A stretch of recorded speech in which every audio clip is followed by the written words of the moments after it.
Food security کا issue کل کے دور میں آنے والے دور میں آنے والا ہے، یا ہمارے ہاں ان امپلائمنٹ کا جو آنے والے دور میں ہمیں خطرہ ہے، اس کو ہم بہتر اکنامک پلاننگ کے ساتھ اور رورل ایریاز کی ڈیولپمنٹ کے ساتھ ہم اس کو بڑے اچھے طریقے سے ہینڈل کر سکتے ہیں.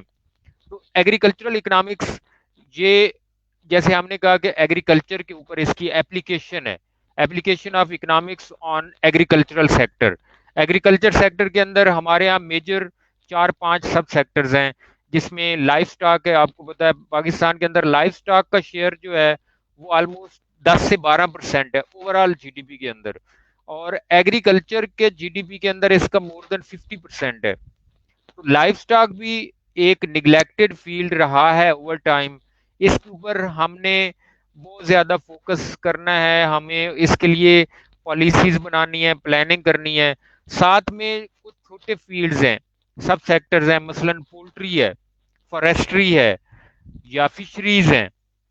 تو ان کے حوالے سے بھی ہماری جو جتنی بھی فیوچر کی یا کرنٹ ڈیوریشن کی ہماری جو پلاننگ ہے، ریسورس ایلوکیشن ہے، آؤٹ پٹ کے بڑھانے کے لیے جو مختلف پالیسیز ہیں، ان کو یہ سارا جو ایمبٹ ہے وہ ایگریکلچرل اکنامکس اور ایگریکلچرل اکانومسٹ ایک بہتر پالیسی کے ساتھ، ایک اچھے ویژن کے ساتھ، ایک سوٹیبل پلاننگ کے ساتھ اس ایشو کو، ان پرابلمس کو جو آنے والی نسلیں فیس کریں گی، اس کے لیے اچھی پلاننگ کر کے ہم ان پرابلمس کی جو سیویرٹی ہے اس کو کم کر سکتے ہیں. یہ میجر، جیسے ہمارے ہاں آج کل B S C honours 4 semester کے بعد میجر رکھیں گے، اس میجر کی ایک تو پاکستان کی اکانومی وائڈ بہت زیادہ امپورٹنس ہے کہ آپ اگر اچھے ایگریکلچرل اکانومسٹ ہیں تو آپ اپنا ایک فارم بھی بڑے اچھے طریقے سے آپ چلا سکتے ہیں. ہماری جو major proportion of our students in the agriculture sector and agricultural universities وہ رورل ایریاز سے آ رہے ہوتے ہیں، اور ان کا کسی نہ کسی طرح سے ایگریکلچرل پروڈکشن کے ساتھ ان کا لنک ہوتا ہے. تو جہاں پہ وہ دوسرے ڈسپلن سیکھ رہے ہوتے ہیں، سائل سائنس، اینٹومالوجی، پلانٹ پیتھولوجی، یہ سارے، تو ساتھ میں اکنامکس کی ایپلیکیشن جب تک وہ نہیں جانیں گے تو زمین جتنی بھی ہو آپ وہاں پہ کم یا زیادہ بیج ڈال دیں گے، اس کی ٹائمنگ کو آپ مد نظر نہیں رکھیں گے، ریسورسز کی ایگزیکٹ اور سوٹیبل ایپلیکیشن ٹائم پہ نہیں کریں گے، تو اس سے آنے والا جو پروفٹ ہے وہ شاید آپ کے بہت مائنر ہوگا. تو جو اکنامکس ہے وہ آپ کو profit maximization, resource allocation, cost minimization, اس کے ٹولز بتاتی ہے. اور یہی میجر ایم ہے کسی بھی فارمر کا، کسی بھی فرم کا، کہ اس نے پروفٹ کو میکسیمائز کرنا ہے. پروفٹ میکسیمائز وہ دو طرح سے کر سکتا ہے، یا تو وہ خرچوں کو کم سے کم کرے، یا پھر آؤٹ پٹ کو زیادہ کرے. آؤٹ پٹ زیادہ کرنی ہے تو اس کے لیے ان پٹس کا آپٹیمم یوز ہونا چاہیے. آپٹیمم یوز کرے گا تو آؤٹ پٹ بڑھے گی. اب آؤٹ پٹ دو دو دو ان پٹ دو چیزوں پہ ڈیپینڈ کرتی ہے، ایک تو ییلڈ پہ اور دوسرا مارکیٹ پرائس. اب جو مارکیٹ پرائس ہے وہ فارمر کے ہاتھ میں نہیں ہے، اس کے لیے پھر مارکیٹ اور اکانومسٹ اس کا رول بہت زیادہ آ جاتا ہے. فارمر تو ایک اچھا پروڈکٹ اگر اپنے فارم پہ بنا لے گا، اچھی آؤٹ پٹ لے لے گا، لیکن اگر اس کو فارم کے اس کو مارکیٹ کے اندر اچھی پرائس نہیں ملے گی، جو کہ اچھی ایگریکلچرل پالیسی سے انشور ہو سکتی ہے، جو گورنمنٹ کی انٹرونشن، ویسے تو گورنمنٹ کی انٹرونشن جو ڈیولپڈ کنٹریز ہیں ایگریکلچر سیکٹر کے اندر کم سے کم ہوتی ہے ان دی فارم آف مارکیٹنگ، لیکن آپ کو پتا ہے ہمارے ہاں جو فارمر ہے وہ اتنا پڑھا لکھا نہیں ہے، تو اس کی ایکسپلائٹیشن کے چانسز زیادہ ہوتے ہیں. تو وہاں پہ پھر ایک اچھی ایگریکلچرل پالیسی یا ایک اچھا فارمر، پڑھا لکھا فارمر جس کو پتا ہو کہ کس چیز کی ڈیمانڈ زیادہ ہے یا اگلے سال کس چیز کی ڈیمانڈ زیادہ ہوگی، وہ والی چیز پروڈیوس کرے گا تو اس کو اچھا ریٹرن مل سکتا ہے. تو اس لیے ایگریکلچرل اکانومسٹ بننا اور ایگریکلچرل اکنامکس کو پڑھ لینا، یہ فارم لیول پہ اس کی بہت زیادہ اپلیکیشن ہے. آپ جیسے ہم آگے پروسیڈ کریں گے تو اس کی جاب مارکیٹ کے اندر بھی بہت زیادہ اسکوپ ہے. ساتھ میں آپ اپنا بزنس بھی اگر شروع کرنا چاہتے ہیں ایگریکلچر کے اندر, بہت سارے آپ انوویشنز آپ لے کے آ سکتے ہیں. انٹرپرینورشپ ایگریکلچر میں, ایگریکلچرل اکنامکس پڑھنے کے بعد اس کی سکسیس کے چانسز اب بہت زیادہ ہو سکتے ہیں. تو یہ ہے بیک گراؤنڈ ایگریکلچرل اکنامکس کا in the backdrop of Pakistan economy. تو اس لیے میں یہی ریکمینڈ کرتا ہوں کہ ایگریکلچرل اکنامکس کو پڑھ لینا, اور جو فرسٹ ہینڈ نالج ہے اکنامکس کا اور اس کی اپلیکیشن ایگریکلچر کے اوپر, اس کی بہت زیادہ امپورٹنس ہے. ماشاء اللہ سر, آپ نے بڑے زبردست اور کمپریہنسو طریقے سے جو ہے وہ ایگریکلچر اکنامکس کا ایک جنرل اوور ویو ہمارے آڈینس کے سامنے پیش کیا. تو میں آپ سے ریکویسٹ کروں گا کہ جو پبلک سیکٹر اور پرائیویٹ سیکٹر میں جدھر ہمارے ایگری اکانومسٹ جو ہیں وہ ایڈجسٹ ہو سکتے ہیں, ان کی نشاندہی کر دیں, اور اس کا طریقہ کار کیا ہے وہ ایک بریفلی جو ہے وہ آپ ڈسکرائب کر دیں. چلیں, یہ بڑا اچھا کویسچن ہے. تو ایگریکلچرل اکانومسٹ آج کل کے دور میں بھی جاب زیادہ ہوتی ہیں اور کینڈیڈیٹس کم پڑ جاتے ہیں. میں خود پی پی ایس سی کے اندر میں نے کئی دفعہ انٹرویوز لیے ہیں, تو نمبر آف پوسٹ زیادہ ہوتی ہیں اور number of candidates turning up for interview وہ کم ہوتے ہیں. ایک تو اس کی یہ بھی وجہ ہے کہ کچھ لوگ ٹیسٹ پاس نہیں کر سکتے, اس کے لیے بھی میں نے ایک انیشیٹو لیا ہے, تو امید ہے اس سے بھی ان کو ہیلپ ملے گی. تو پبلک سیکٹر کے اندر بہت سارے ڈپارٹمنٹس ہیں گورنمنٹ کے جہاں پہ ہمارے ایگریکلچرل اکانومسٹ کی بہت زیادہ ڈیمانڈ ہے. ہم اگر پنجاب سے شروع کرتے ہیں تو پنجاب کے اندر ایک ہمارا ڈپارٹمنٹ ہے, یہ فروٹس اینڈ ویجیٹیبل مارکیٹس, یہ ایگریکلچر ڈپارٹمنٹ کا ہے, اکنامکس اینڈ مارکیٹنگ ونگ, جو پنجاب ایگریکلچر ڈپارٹمنٹ کے اندر یہ کام کرتا ہے. اس کے اندر یہ جتنی بھی سبزی اور فروٹ منڈیاں ہیں اور گرین مارکیٹس, یہ تین طرح کی فروٹس اینڈ ویجیٹیبل اور گرین مارکیٹس, یہ ساری اکنامکس اینڈ مارکیٹنگ ونگ کے اندر آتی ہیں. اور اس کا جو ہیڈ ہوتا ہے یعنی سی ای او, وہ ہوتا ہے سیکٹری مارکیٹ کمیٹی, اور وہ ایگریکلچرل اکانومسٹ ہی ہوتا ہے. اس کی ہر سال جابز آتی ہیں, اور ابھی بھی اس وقت بھی بہت ساری, اور ہر تحصیل کے اندر ایک مارکیٹ کمیٹی ہے. جہاں پہ بھی سبزی منڈیاں اور فروٹ منڈیاں ہوتی ہیں وہاں پہ مارکیٹ کمیٹی ہے, اور اس کو چلانے کے لیے سیکٹری مارکیٹ کمیٹی وہ کام کرتا ہے, اور اس کی جو بیسک کوالیفیکیشن ہے وہ ہے B S C honours agricultural economics. تو ہر ڈسٹرکٹ کے اندر 3 سے 4 اور ایون 5 بھی مارکیٹ کمیٹیز ہیں جن کا کام ہے فروٹس ویجیٹیبل مارکیٹ اور گرین مارکیٹس کی مانیٹرنگ, اس کی ایویلویشن, اس کی ایڈمنسٹریشن. ہر تحصیل لیول پہ آلموسٹ اس کا ایک نوٹیفائڈ ایریا ہوتا ہے جہاں پہ جتنا بھی ایگریکلچر کے ریلیونٹ جتنا بھی پروڈیوس سیل پرچیز ہونی ہے وہ مارکیٹ کمیٹی کا پرویو ہے. اس نے لوگوں کو لائسنس جاری کرنے ہیں. جو لوگ آئل مل بناتے ہیں, شوگر مل اگر آپ نے لگانی ہے تو اس کے لیے بھی مارکیٹ کمیٹی سے اور سیکٹری مارکیٹ کمیٹی سے لائسنس لینا پڑتا ہے, اور ہر سال اس کو رینیو کروانا پڑے گا. کھل آئل مل ہے, فلور مل ہے, یہ جو ریڑیوں والے ہوتے ہیں سبزیوں, ان کے آپ دیکھتے ہیں ریٹ لسٹ, یہ بھی سیکٹری مارکیٹ کمیٹی, اور اس کو رن کرنے والا وہی ایگریکلچرل اکانومسٹ ہے. تو ایک ڈسٹرکٹ کے اندر 4 سے 5 یا شاید اس سے بھی زیادہ, کچھ جو بڑے ڈسٹرکٹس ہیں وہاں پہ اس سے بھی زیادہ مارکیٹ کمیٹیز ہوتی ہیں. اس کے ساتھ ساتھ ڈسٹرکٹ لیول پہ ایک ایگریکلچرل آفیسر ہوتا ہے جو ان کو مانیٹر کرتا ہے, یہ مارکیٹ کمیٹیز کو, اور اس کے اوپر ہوتا ہے extra assistant director of agriculture, 18ویں اسکیل کی وہ بھی جاب ہے. اس کے بھی ہر سال انٹرویوز ہوتے ہیں. ابھی بھی اس وقت ایک ای اے ڈی اے, اس کو عام طور پہ بولتے ہیں, ایک ای اے ڈی اے کے پاس بہت سارے ڈسٹرکٹس میں ایک ای اے ڈی اے 2 2 3 3 ڈسٹرکٹس کو لک آفٹر کر رہا ہے, کیونکہ بندے تھوڑے ہیں اور جابز خالی پڑی ہوئی ہیں. تو ایک تو یہ ہے economics and marketing wing of agriculture department Punjab کے اندر, اس کی بہت زیادہ ڈیمانڈ ہے. ہر سال 1 2 دفعہ ان کے انٹرویوز ہوتے ہیں. سیکٹری مارکیٹ کمیٹی کا تین طرح کے ہوتے ہیں، A class, B class, C class. اس میں میجر پروپورشن جو ہوتا ہے وہ ایگریکلچرل اکانومسٹ کا ہوتا ہے. ساتھ میں اس کے اوپر ہوتا ہے ایگریکلچر آفیسر 17ویں گریڈ کا، یہ پیورلی ایگریکلچرل اکانومسٹ ہے. اس کے اوپر ہوتا ہے ای اے ڈی اے، وہ بھی ایگریکلچرل اکانومسٹ ہوتا ہے.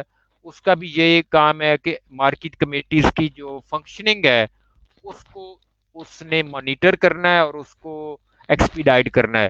رمضان بازاروں میں آپ دیکھتے ہیں ان کا بہت زیادہ رول ہوتا ہے.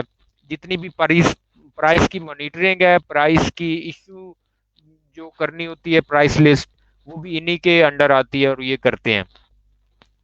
اس کے ساتھ ہمارے یہاں لاہور کے اندر ایگریکلچر ڈپارٹمنٹ کا ایک پلاننگ اینڈ ایویلویشن سیل ہے، جو جتنے ایگریکلچرل پروجیکٹس ہوتے ہیں ایک سال کے اندر، یا لمبے یا شارٹ ڈیوریشن کے یا لانگ ٹرم کے، ان کی جتنی بھی فیزیبلٹیز ہیں ان کی مانیٹرنگ وہ ڈپارٹمنٹ کرتا ہے.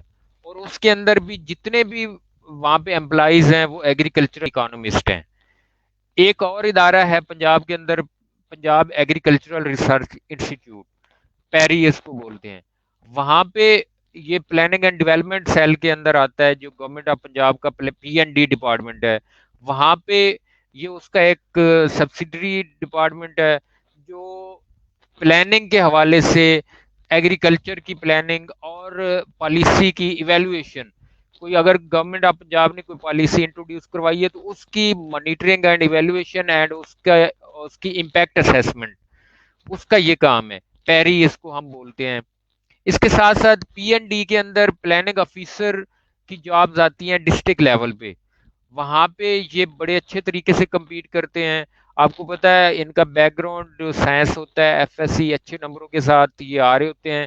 آلدو وہاں پہ اکانومسٹ، سمپل اکانومسٹ بھی کمپیٹ کرتے ہیں، لیکن چونکہ ان کا جو جو آئی کیو لیول ہے، ان کی جو انڈرسٹینڈنگ ہے، ان کا جو بیک گراؤنڈ ہے وہ بہت اچھا ہوتا ہے. تو عام طور پہ 50% جابس جو پلاننگ آفیسر کی ہیں ڈسٹرکٹ لیول پہ یہ ون کر جاتے ہیں. اسی طرح سے آپ دوسرے بہت سارے جو ڈپارٹمنٹس ہیں، سی ایس ایس کے اندر آپ ایگریکلچر اور اکنامکس یہ دو، اور پی ایم ایس کے اندر یہ دو آپشنل سبجیکٹ آپ لے کے اس میں بھی آپ ایکسل کر سکتے ہیں. یہ بھی آپ کو ایک بینیفٹ ہے. اس کے ساتھ ساتھ جو بینکس ہیں، آپ کو پتا ہے زیڈ ٹی بی ایل یہ پبلک سیکٹر کا ہے، نیشنل بینک پبلک سیکٹر کا ہے، کچھ اور ہیں. تو وہاں پہ ان کی پریفرنس، ان کو پریفرنس ملنے کے چانسز بہت زیادہ ہوتے ہیں. تو یہ ہے. اگر ہم بات کریں نیشنل لیول پہ، تو نیشنل لیول پہ این اے آر سی کے اندر ایک اسپیشل سوشل سائنسز انسٹیٹیوٹ ہے. اس کا ایک branch Ayub agriculture research institute میں بھی ہے، سوشل سائنسز انسٹیٹیوٹ.